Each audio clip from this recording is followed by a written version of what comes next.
नमस्कार साथियों, आज मेरे साथ जो भी फेसबुक पे लाइव पे जुड़े हैं उनका धन्यवाद। गाता रहे मेरा दिल, तू ही मेरी मंजिल। गाता रहे मेरा दिल, तू ही मेरी मंजिल है। कहीं बीते ना ये रातें, कहीं बीते ना ये दिन, कहीं बीते ना ये रातें, कहीं बीते ना ये दिन। गाता रहे मेरा दिल, तू ही मेरी मंजिल है। कहीं बीते ना ये रातें, कहीं बीते ना ये दिन, कहीं बीते ना ये रातें, कहीं बीते ना ये दिन। गाता रहे मेरा दिल।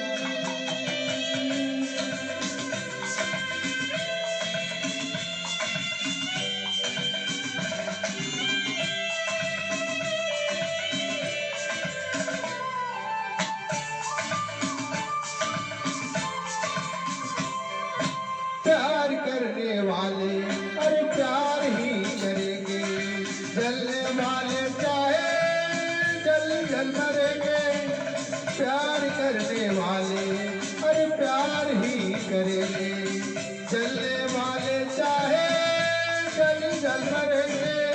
मिला के दिल धड़के हैं वो दो दिल, हर समय कहेंगे कहीं बीते ना, तो कहीं बीते ना ये रातें, कहीं बीते ना ये दिन। गाता रहे मेरा दिल, तू ही मेरी मंजिल है।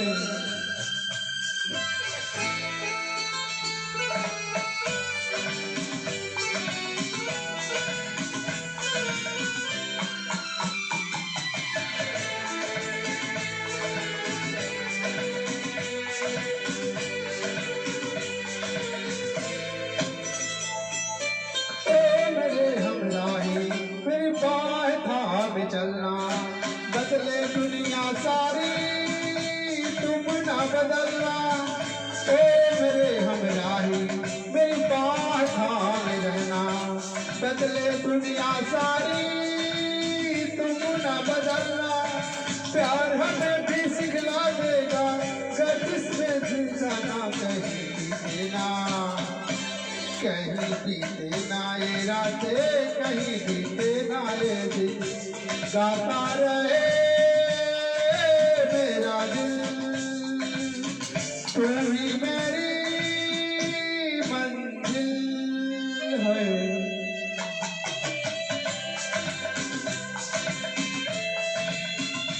सभी फेसबुक लाइव से जुड़े हुए हैं उन सब भाइयों का धन्यवाद। और फेसबुक लाइव से जुड़कर मेरा ऐसे ही हौसला बढ़ाते रहिए।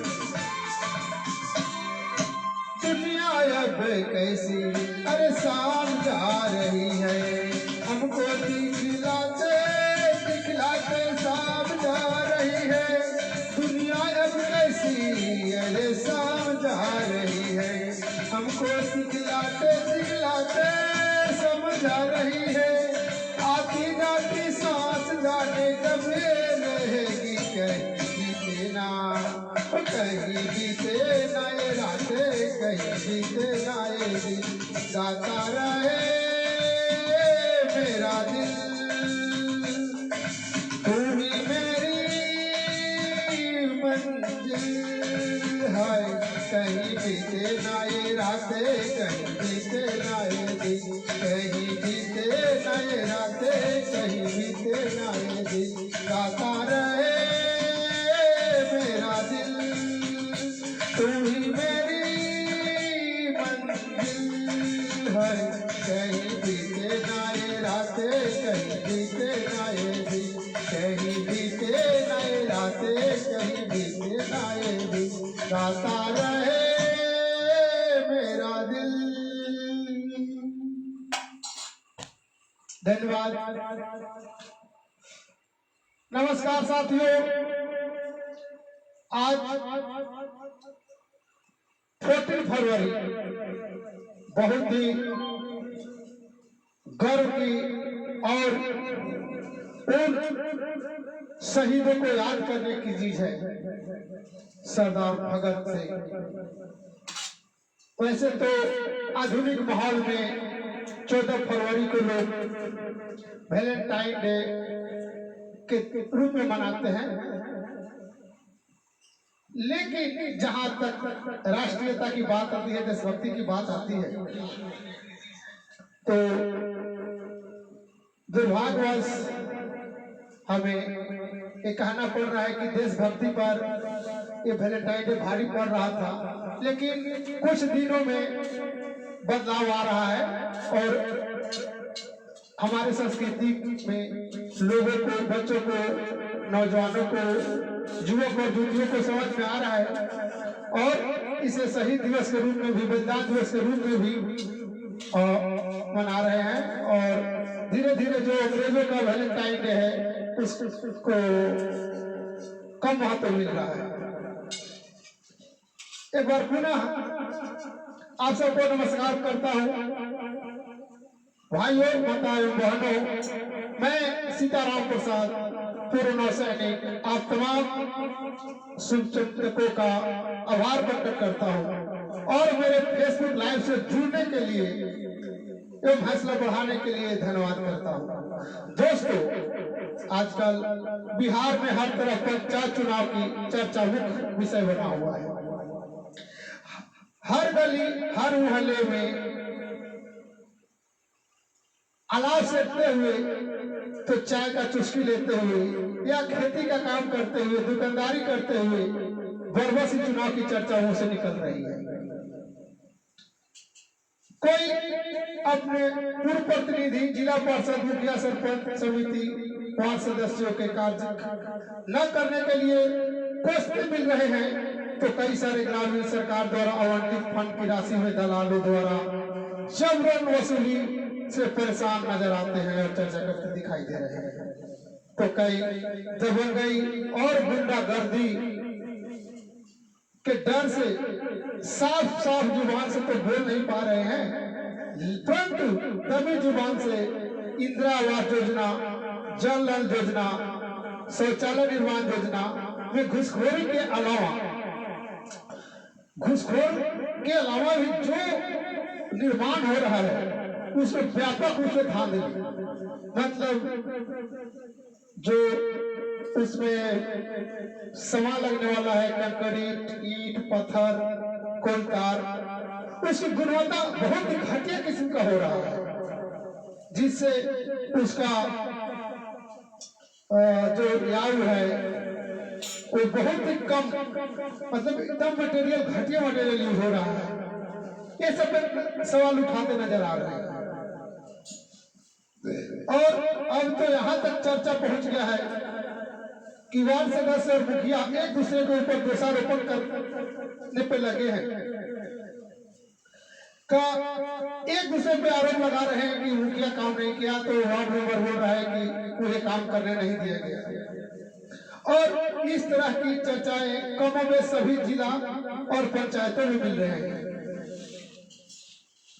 कुछ पंचायतों में अपने प्रतिनिधियों के कार्यों से लोग संतुष्ट भी है और पुनः उन्हें चुनने की चर्चा भी हो रही है। जाहिर है, जो लोग ईमानदारी से काम करेंगे और कर रहे हैं, जनता उसे अपने गले लगाकर ईमानदारी का तोहफा जरूर देगी और देना भी चाहिए। अतः मैं सीताराम प्रसाद, पूर्व नौसैनिक, पंचायत चुनाव की कड़ी में एक नया अध्याय जोड़ने एवं जागरूकता अभियान नवंबर 2020 से ही चला रहा हूं, जिसके तहत मैं लोगों को अधिकारों के बारे में चर्चा किया है, जो सरकार द्वारा आवंटित राशि विभिन्न योजनाओं, जल योजना, इंदिरा आवास योजना, किसान सम्मान निधि योजना शौचालय निर्माण योजना, यानी जितने तरह के मातृत्व लाभ पेंशन योजना, विकलांग पेंशन, वृद्धा पेंशन, ये सब के ऊपर मैं चर्चा किया अपने विगत फेसबुक लाइव में, ताकि लोगों को पता चले कि हमें क्या क्या मिल सकता है और कितना राशि मिल सकता है और उस पर मेरा हक है कि नहीं है, वो मैं हक बताने का काम किया हूँ। क्योंकि चाहे वो वृद्धा पेंशन हो या मातृत्व लाभ योजना हो या विकलांग पेंशन योजना हो या किसान सम्मान निधि हो या इंदिरा आवास योजना हो, इस सब पर लोग अपना प्रतिनिधि हक समझते हैं और जनता को उसको सोचते हैं कि हम इसको दान दे रहे हैं, मुफ्त में दे रहे हैं। भाई ये जो हक है जनता को है, ये सरकार की तरफ से है।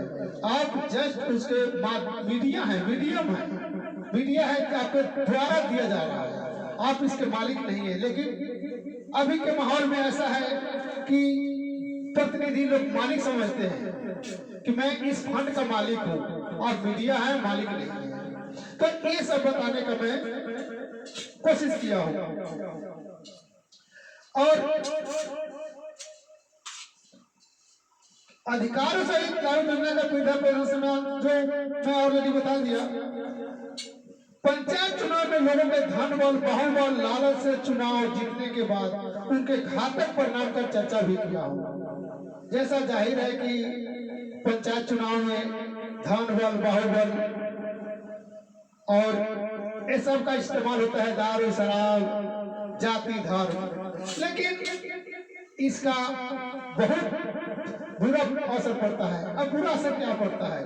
जो आपको शराब पिला करके वोट लेता है, जो पैसा देकर वोट लिया रहता है, वो अपना रिकवरी करता है और रिकवरी करते समय आपसे पैसा का डिमांड रखता है, चाहे वो जो भी योजना हो, किसान सम्मान निधि हो या विकलांग हो या फिर मातृत्व पेंशन योजना हो या वृद्धा पेंशन हो या इंदिरा आवास योजना हो, उसके माध्यम से आपसे वही करता है और तब आप बोल भी नहीं सकते, क्योंकि आप एक गलती कर चुके होते हैं कि उसे या तो पैसा ले लिए रहते हैं या शराब पी लिए रहते हैं या जो भी सहायता ले लिए रहते हैं।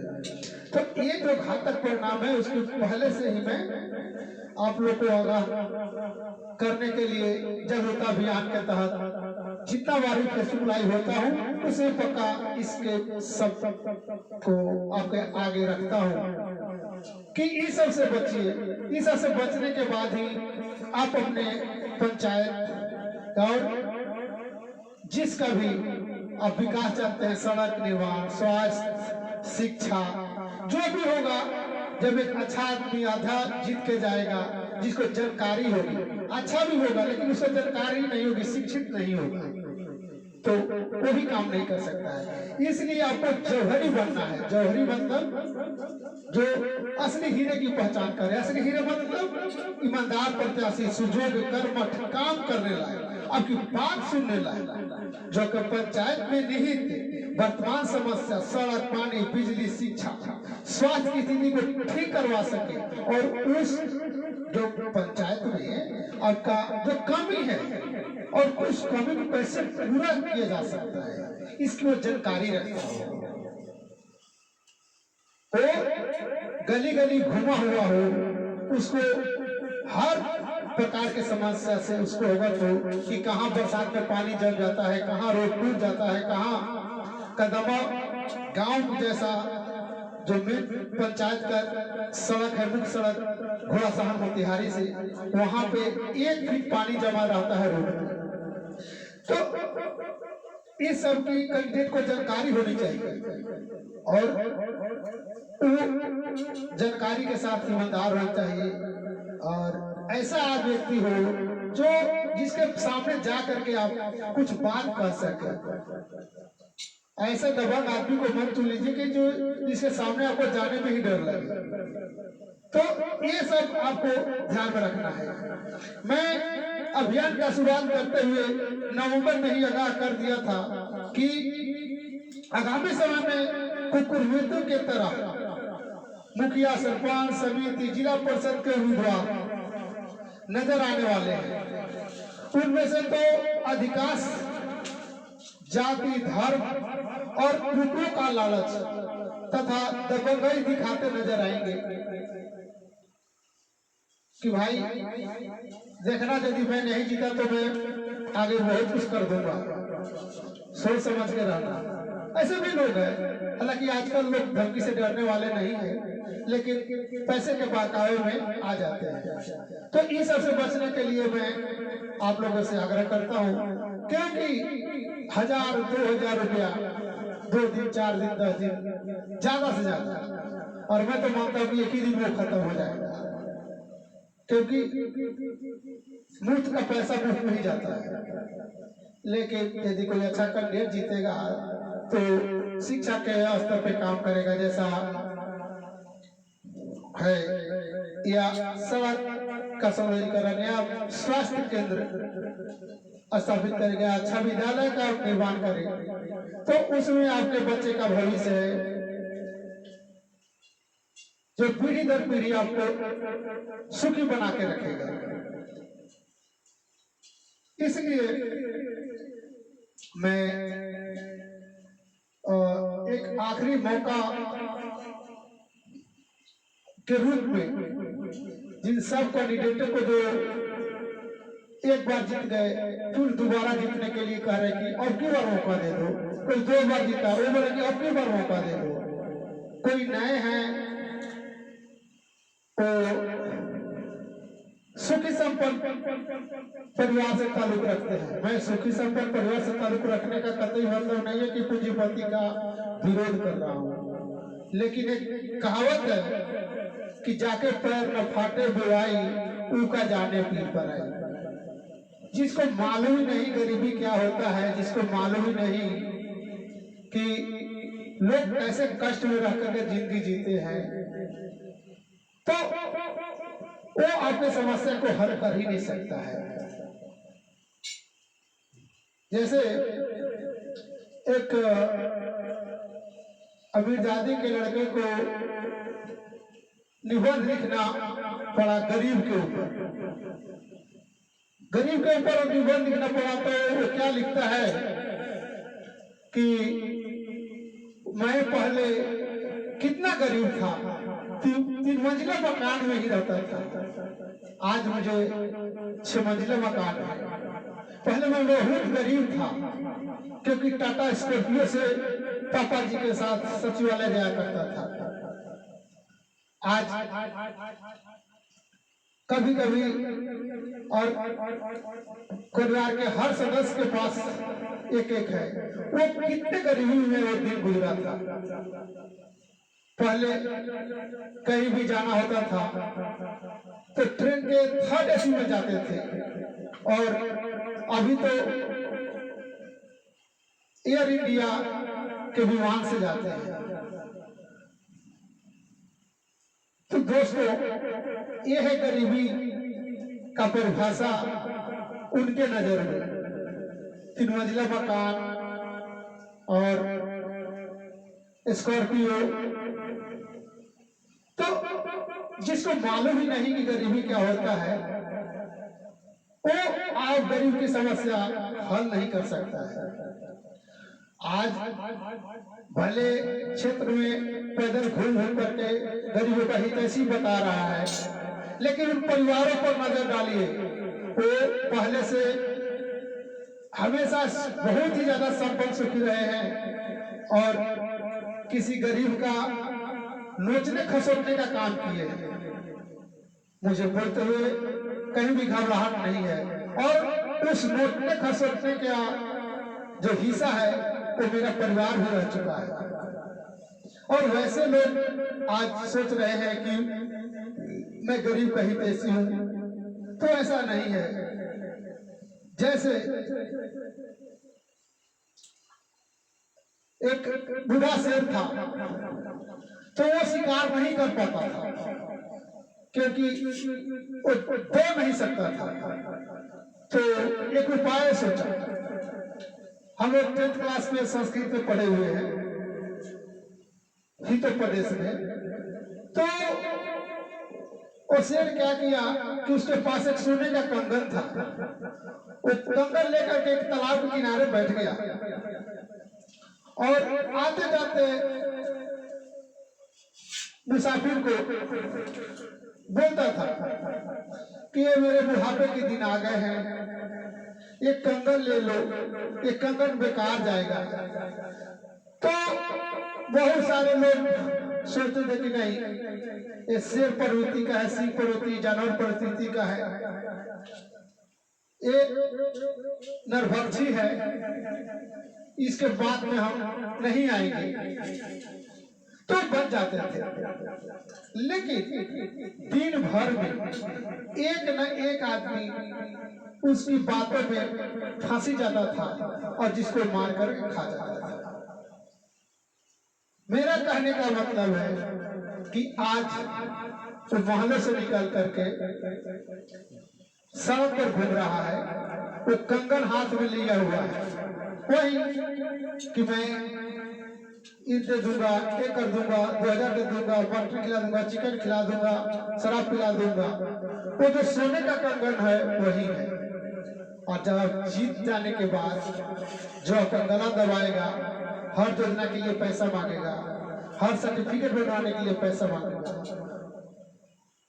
स्कूल की शिक्षा गायब रहेगी, सड़क नदारद रहेगी, स्वास्थ्य नदारद रहेगी, कृषि के लिए कोई भी सरकार का फंड आएगा उसको हड़पेगा। तो शेर एक ही बार में मार देता था, लेकिन ये लोग आपको धीरे धीरे करके मारेंगे, आपके आर्थिक और मानसिक शोषण करेंगे। तो दोस्तों, मैं अपने पंचायत की बात नहीं कर रहा हूं, बल्कि बिहार भर में पूरे पंचायत, पूरे, जब मैं बात करता हूं तो भारतवर्ष के लेवल में बात करता हूं। तो जहां भी है, आप जिस पंचायत से भी है, वहां ये शेर वाली कहानी हो रही है। तो शेर वाली कहानी में कौन नरभक्षी है और कौन उसका शिकार है, ये आप खुद डिसाइड कीजिए। आम जनता जो है शिकार है और शिकारी हो, शेर हो, कैंडिडेट है जो तरह तरह के लालच हाथ में कंगन लिए हुए घूम रहा है, ये ले लो कंगन, ये ले लो कंगन। और जब कंगन लेने जाओगे वो आपको समाप्त कर देगा, आपको बुद्धि को समाप्त कर देगा, आपका हक को समाप्त करेगा। क्योंकि एक बार वोट ले लिया तो उसके बाद तो आपका काम खत्म, उसका काम शुरू हो जाता है। दोस्तों,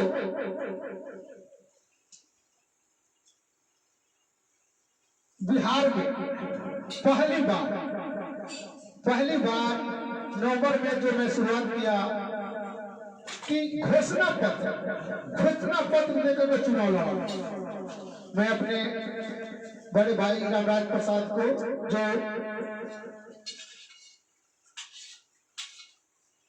स्वामी विवेकानंद पब्लिक स्कूल के प्राचार्य भी हैं और निदेशक भी हैं, उनसे विचार विमर्श किया और बोला कि आप चुनाव में लड़िए, क्योंकि जब से विगत 20 वर्षों से चुनाव हो रहा है, उससे पहले तो चुनाव होता ही नहीं था। लेकिन इतना दिन वो लोग जो भी जीते हैं वो पंचायत की तरफ ज्यादा ध्यान नहीं दे पाए हैं और एड्रेस नहीं कर पाए हैं उन समस्याओं को। आप में यदि क्षमता है तो करके दिखाइए, और करने से पहले, चुनाव लड़ने से पहले आपको क्या करना है, टारगेट बनाइए कि क्या करूंगा जीतने के बाद। तो जो टारगेट फिक्स किया गया उसे घोषणा पत्र या प्रतिज्ञा पत्र के रूप में हमने सात निश्चय के रूप में और तरह तरह के जो सामाजिक मुद्दा है, आर्थिक मुद्दा है, गरीबों का मुद्दा है, किसानों का मुद्दा है, उसके नारों के साथ मैंने शुरुआत किया। और बहुत ही खुशी की बात है, बहुत ही खुशी की बात है, हम जीते हारे कोई मतलब नहीं है, लेकिन ये जो घोषणा पत्र है, ये आइडिया सुपर हिट हुआ और धीरे धीरे बिहार के हर जिले में हर तरह के प्रतिनिधि इस घोषणा पत्र और प्रतिज्ञा पत्र का फॉलो करने लगे। और खाली मैं ये नहीं कह रहा हूं कि ये प्रतिज्ञा पत्र छप जाने से काम हो जाएगा, बिल्कुल नहीं होगा। केवल प्रतिज्ञा पत्र छप जाने से, कैंडिडेट उतार देने से काम नहीं होगा, लेकिन जो प्रतिनिधि क्षेत्र में घूमते हुए घोषणा पत्र का चर्चा करेगा कि मैं ये काम करूंगा, वो काम करूंगा, जब आप उसके पास और काम लेने जाएंगे, कराने जाएंगे, उसके दिमाग में हित करेगा कि मैं इस चाचा से ना मैं ये बात किया हूँ, वादा किया हूँ, उसको जरूर शर्म लगेगा और वो बिना घूस का काम करेगा। और यदि लेगा भी तो थोड़ा बहुत लेगा। मैं पूर्णतः नहीं कह सकता हूँ, लेकिन ये बेतहाशा मात्रा में इसमें कमी आएगी और जीते हुए कैंडिडेट काम करने को मजबूर होंगे। एक तो काम करने को मजबूर होंगे, दूसरा खुद प्रतिनिधि के मुंह से सुनने के बाद कि ये काम, ये काम, ये काम, ये काम, तो जनता में जागरूकता भी फैल रही है। जब कैंडिडेट खुद एक क्षेत्र में यदि मुखिया के 5 कैंडिडेट है या 7 कैंडिडेट है, वो सब अपने क्षेत्र में घूम घूम के बताएगा, तो उसको वहां के जनता को, वहां के पब्लिक को, मतदाता को पता चलेगा कि भाई वृद्धा पेंशन हमारे बुजुर्गों का अधिकार है, किसान समान निधि हमारे किसानों का सम्मान है, जो प्रधानमंत्री जो या भारत सरकार द्वारा दिया जा रहा है। ये भीख नहीं है, सम्मान है। और किसी प्रतिनिधि का ये मनमानी नहीं है। तो ये जागरूकता फैल रही है।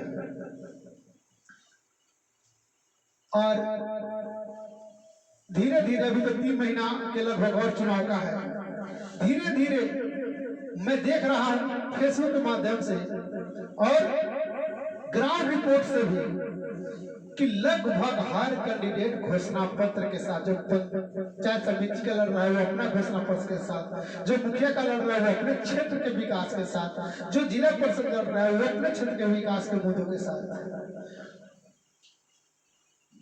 घोषणा पत्र लाया है। लोगों को समस्याओं से अवगत करा रहा है कि फला फला जगह पे फला फला काम बाकी है, ये काम मैं करूंगा, या वो नहीं किया है, विपक्षी पार्टी है, अपोजिट है, वो बोल रहा है कि उसने नहीं किया, तो लोगों के दिमाग में आ रहा है कि नहीं, पहले 100 रुपए में 50 रुपए किया तो लोग क्या बोलते थे, अरे 50 का तो काम किया, आधा तो किया है ना। या जिसको जानकारी नहीं है सोचेगा कि बहुत किया है, नहीं किया है, वो आधा खा गया है, तो फंड को घोटाले में खत्म कर दिया है, वो एहसान नहीं है। तो इस प्रकार के जो घोषणा पत्र का मैं शुरुआत किया, अभियान चलाया, उसके तहत ये लाभ हुआ कि एक दूसरे की कमी लोगों को पता चल रहा है कि जो कैंडिडेट, जो प्रतिनिधि क्षेत्र में काम नहीं किया है, वो क्या क्या काम करना चाहिए था, क्या क्या काम नहीं किया है। एक बात और मजे की बात बता रहा हूं कि बिहार सरकार के लगभग 60% फंड वापस चला जाता है। शर्म की बात है कि एक तो सरकार, केंद्र सरकार पैसे कम देती है और जो देती है उसमें से भी फंड वापस चली जाती है। वापस क्यों जाती है? सब लोग सोच रहे हैं कि मुखिया क्यों नहीं खा जाता है, सरपंच क्यों नहीं खा जाता है, प्रतिनिधि क्यों नहीं खा जाता है, कैसे चले जाएगा वापस? कारण है इसका कि जैसे इंदिरा आवास योजना, इसका कोई लिमिटेशन नहीं है। क्षेत्र में जितने भी उस मापदंड जो भारत सरकार, बिहार सरकार मापदंड बनाया है कि इतना जो मापदंड है उसके तहत उसका स्कोरिंग होगा तो उसको इंदिरा आवास की योजना मिलेगी। ऐसा नहीं होगा कि 50 को मिलेगी, 60 को मिलेगी, 70 को मिलेगी, ऐसा लिमिटेशन नहीं है। उस क्राइटेरिया के अंदर में जो आएगा उसको इंदिरा आवास का लाभ मिलेगा। लेकिन होता क्या है? होता यह है कि जो भी जीते हुए प्रतिनिधि है, चाहे किसी क्षेत्र के हो, तो वो सेटिंग लगाते हैं। सेटिंग सबसे नहीं कर सकते। जैसे किसी जो जानते हैं कि इसको पैसा 2 लाख दूंगा तो उसमें से हमें 30,000 रुपया वापस पहले ही दे देगा और कहीं मुंह भी नहीं खोलेगा, तो वो ऐसे ऐसे आदमियों का चुनाव करते हैं और उसी सिलेक्शन में इलेक्शन में फंड का जो समय सीमा समाप्त हो जाता है और केंद्र सरकार को फिर रिटर्न चला जाता है। मैं ये कहना चाहता हूं कि यदि फंड लौटाना नहीं है तो सेटिंग बंद करना पड़ेगा और ये सेटिंग बंद तब होगा जब आप चुनाव में वोटिंग करते समय सेट नहीं होइएगा। मतलब सेट मतलब क्या कि पैसे लेकर के मतदान नहीं कीजिए और एक अच्छा सुजोग शिक्षित कर्मठ और ईमानदार आदमी को जिताइएगा, तब जाकर के आप समस्या से निजात पा सकते हैं और अपने क्षेत्र का, अपने बच्चों का भविष्य उज्जवल बना सकते हैं। मैं इन्हीं शब्दों के साथ और इन्हीं उम्मीदों के साथ आप लोगों से एक बार पुनः विदा लेता हूं और अगले बार फिर मैं पंचायत चुनाव के ऊपर जागरूकता अभियान के साथ आप लोग के समक्ष पेश होगा। तब तक के लिए धन्यवाद। जय हिंद, जय भारत।